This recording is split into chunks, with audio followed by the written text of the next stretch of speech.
जी, hello viewers, मैं हूँ कमर चीमा। और व्यूअर्स, एक बहुत बड़ी डेवलपमेंट हो रही है और वो ये है कि जो US secretary of state Antony Blinken है, उन्होंने ये कहा है कि एक वर्चुअल मीटिंग G20 पे होगी।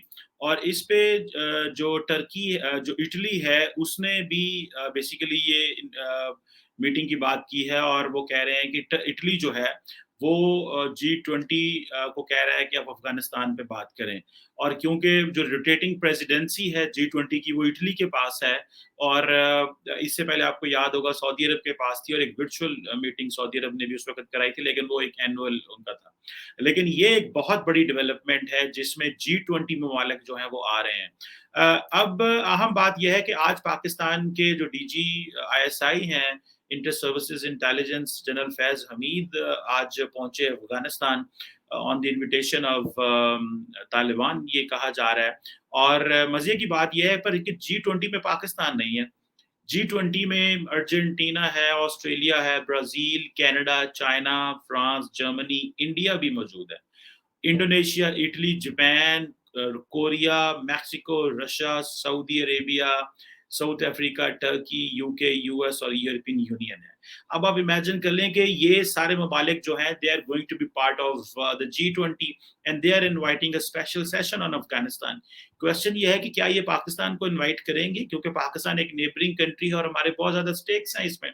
और अगर यहाँ पे एक रीजनल अरेंजमेंट की बात भी हो रही है, तो फिर चाइना मौजूद है और रशिया मौजूद है यहाँ पे, इंडिया मौजूद है, लेकिन ईरान और पाकिस्तान यहाँ पे अगर ना हुए, तो कैसे ये अपना एक फ्यूचर डिटरमाइन करेंगे? क्या पाकिस्तान को बायपास करेंगे ये और ईरान को बायपास करेंगे, क्योंकि चलो ईरान तो एक और उसकी पोजीशन है, क्योंकि ओवरऑल ईरान को उन्होंने आउट रखा हुआ है। और मज़े की बात तो ये है कि कतर जिसका इतना इम्पोर्टेंट रोल है, क्या उसको भी बुलाया जाएगा कि नहीं बुलाया जाएगा? कतर जिसकी बहुत ज़्यादा कुर्बानी समझी जा रही है इस वक़्त, कुर्बानी के अलावा बहुत ज़्यादा जो अच्छा उसका एक इमेज है इस वक़्त अफ़गानिस्तान में, कि वो सारा जो मगरब के साथ वेस्टर्न पावर्स के साथ जो एक सेंट्रल पोजीशन वहाँ पे वो है कतर की, उसके ऊपर भी क्या उनको भी बुलाया जाएगा कि नहीं बुलाया जाएगा? अगर पाकिस्तान को नहीं बुलाया जाता, तो इसके क्या कॉन्सिक्वेंसेज़ हो सकते हैं? क्या ये बात तो सामने आई है कि जो यूरोपियन यूनियन, ग्रेट ब्रिटेन और अमेरिका ये हैं, इन तीनों एंटिटीज़ ने बेसिकली ममालिक 2 ममालिक और यूरोपियन यूनियन के आगे 27 ममालिक हैं, इन्होंने ये फैसला किया है कि ये तालिबान के साथ जो भी बात होगी वो एक कलेक्टिवली डील करेंगे। लेकिन वो अफ़गान गवर्नमेंट को रिकॉग्नाइज़ नहीं करेंगे। रशिया ने आपको पता है कि कह दिया है कि अमेरिका के जाने से ह्यूमैनिटेरियन क्राइसिस हुआ है। लेकिन ये सुनने में आ रहा है कि हफ्ते वाले दिन आज, यानी कि शायद किसी वक़्त तो गवर्नमेंट कोई बननी थी, लेकिन अभी तक कोई इत्तलात नहीं है। एक तस्वीर भी चल रही है कि उन्होंने मुल्ला बरादर ने कोई जो है वो कोई प्रेसिडेंशियल एक ड्रेस है वो पहना है। I don't know about that specifically, लेकिन यहाँ पे हमें ये देखना है कि क्या पाकिस्तान को G20 अगर बुलाता है कि नहीं बुलाता। अब G20 के हवाले से ये स्पेशल सेशन की बात हो रही है, स्पेशल मीटिंग की बात हो रही है। और इसमें ऑब्वियसली इटली, क्योंकि उसकी प्रेसिडेंसी उनके पास है, इस दफ़ा उनकी चेयरमैनशिप उनके पास है, तो वो चाह रहे हैं कि वो इस चीज़ को लीड करें। और अब देखना ये है कि क्या यूरोपियन यूनियन और बाकी ममालिक क्या एक लाए-अमल इख्तियार करते हैं। अब ज़ाहिर-सी बात है, जो सबसे इम्पोर्टेंट चीज़ है वो तो एक फाइनेंशियल असिस्टेंस है अफ़गानिस्तान के लिए, माइग्रेशन के लिए, इमिग्रेशन के लिए बहुत बड़े चैलेंजेस हैं। और जो माइग्रेंट इस वक़्त यूरोप जा चुके हैं, उनको भी तो उन्होंने डील करना है। सिर्फ़ ये नहीं डील करना कि अफ़गानिस्तान में क्या हो रहा है। मैं अभी देख रहा था कि जो यूरोपियन यूनियन है वो 355 मिलियन यूरो का पैकेज दे रही है फॉर द रिफ्यूजीज़, और वो कह रहे हैं कि इसको कलेक्टिवली डील करें। क्योंकि बहुत सारे ममालिक जैसे ऑस्ट्रिया, जो उन्होंने कहा जी कि हम 40,000 हमारे पास अफ़गान रिफ्यूजीज़ हैं। हंगरी ने कह दिया जी हम मज़ीद इमिग्रेंट्स नहीं ले सकते। सो एक बड़ी कियोस्क की सिचुएशन है। और असल में क्या, क्योंकि पाकिस्तान का वहाँ मौजूद होना ज़रूरी है, मुझे लग रहा है कि पाकिस्तान को बुलाया नहीं जाएगा, लेकिन बुलाया जाना चाहिए वहाँ पे। उसकी वजह ये है, अगर नहीं बुलाया जाता, क्योंकि जो G20 को सबसे बड़ा प्रॉब्लम है, जिसमें पर्टिकुलरली यूरोपियन यूनियन को जो सबसे बड़ा प्रॉब्लम है, वो ये है कि पाकिस्तान जो है और जो ईरान है, यहाँ पे बहुत ज़्यादा इमिग्रेंट्स आने हैं, रिफ्यूजीज़ होने हैं। इमिग्रेंट्स तो शायद ना हो, लेकिन रिफ्यूजीज़ ज़्यादा हो, लेकिन पाकिस्तान के पास तो पहले ही बहुत ज़्यादा इमिग्रेंट्स भी हैं, रिफ्यूजीज़ भी हैं। सो जो $355 मिलियन की यूरोपियन यूनियन बात कर रहा है, वो ये कर रहा है कि अगर हमें वाक़ई ही इसको टेक केयर करना है, तो सबसे पहले हमें पाकिस्तान से बात करनी है, ईरान से बात करनी है, रीजनल पार्टनर से बात करनी है कि अगर जो लोग यहाँ से उठते हैं, उनको वहीं पे रख लिया जाए या अकोमोडेट कर लिया जाए और ये मैनेज किया जाए कि ये लोग सारे यूरोप ना पहुँचे। ये है बेसिकली यूरोप का वो प्लान। अच्छा, इसमें ये है, मैं यहाँ पे बताऊँ, कुछ मेरी यूरोप में बहुत सारे लोगों से भी बातें हुई और कुछ और जगहों पे भी बातें हुई। उन्होंने हमें ये बताया कि जो यूरोप है वो अफ़गानिस्तान के रिफ्यूजी क्राइसिस में पाकिस्तान को वो स्टेटस देना चाह रहा है या उस तरह देख रहा है जिस तरह यूरोप टर्की को सीरिया के मामले में देख रहा था।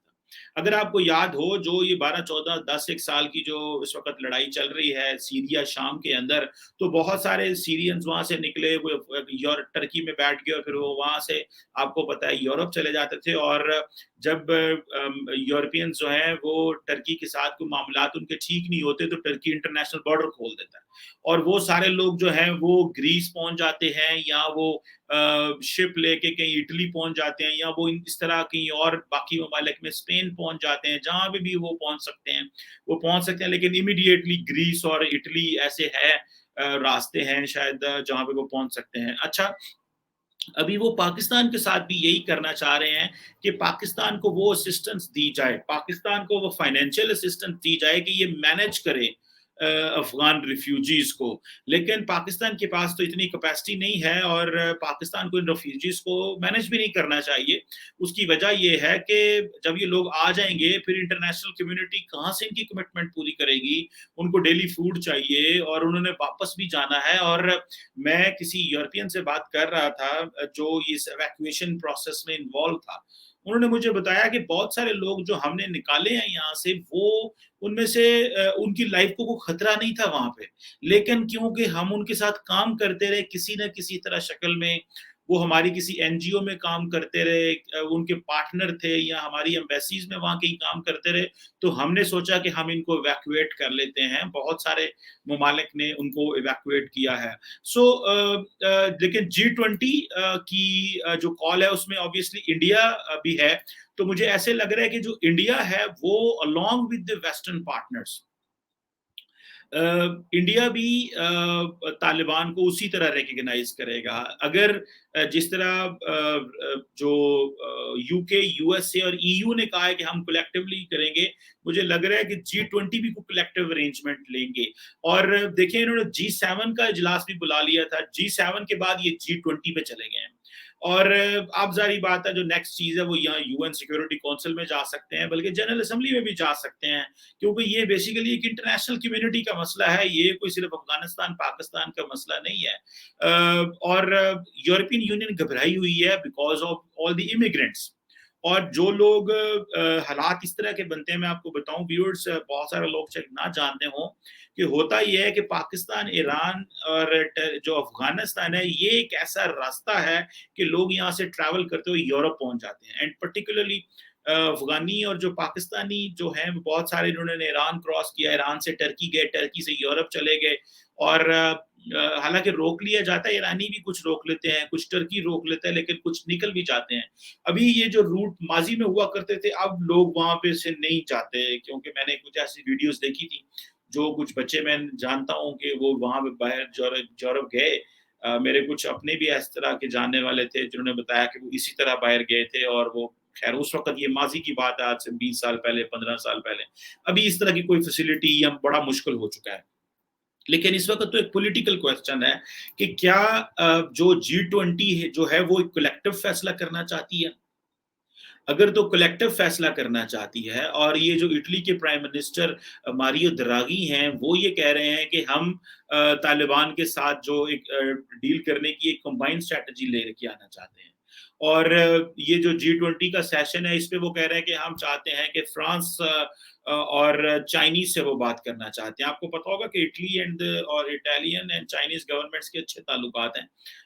और एक बायलैटरल ट्रेड के हवाले से, और जो रिसेंटली कोविड ज़्यादा हुआ था तो चाइनीज़ ने वहाँ अच्छे पैसे लगाए थे।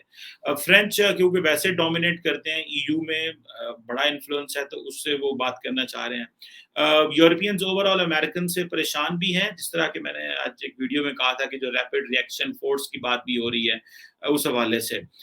लेकिन अगर पाकिस्तान को नहीं बुलाया जाता, मैं चाहता हूँ कि एज़ ए पाकिस्तान को G20 में एज़ ए गेस्ट जो है वो मेंबर के तौर पे बुलाया जाए, ताकि कंसर्न सुने जाएँ और बात सुनी जाए और पता चले कि पाकिस्तान क्या सोच रहा है। बल्कि ईरान को भी बुलाया जाए, क्योंकि ईरान भी उतना ही इम्पोर्टेंट प्लेयर है, क्योंकि ईरान नेबरिंग कंट्री है। सेंट्रल एशियन ममालिक जो हैं उनको भी वहाँ पे बुलाया जाए। और इस पे मेरा ख्याल है कि अगर नहीं बुलाया जाता तो it will not be a fair game, क्योंकि आप अगर अफगानिस्तान की किस्मत का फैसला करेंगे तो उसके जो रीजनल पार्टनर्स हैं या जो नेबरिंग कंट्रीज हैं उनसे जरूर बात की जानी चाहिए। सो ये जो G20 की मीटिंग है which is going on next week some time, so maybe किसी वक्त भी हो सकती है, मेरा ख्याल है मंडे या ट्यूसडे या वेंसडे को होगी। तो उसमें फिर ऑब्वियसली एक जो आउटकम निकलेगा, या तो वो फिर पाकिस्तान से, ईरान से और जो बाकी ममालिक हैं उनसे शेयर होना चाहिए, ताकि एटलीस्ट पता लग सके कि हमारे जो अफगानिस्तान के बारे में वो क्या सोच रहे हैं। सो G20 इज वेरी इंपॉर्टेंट, एक इम्पॉर्टेंट प्लेयर भी है। इंडिया की प्रेजेंस वहां पे is a point of concern obviously for Pakistan, क्योंकि पाकिस्तान नहीं चाहता कि इंडिया का रोल मजीद अफगानिस्तान में हो।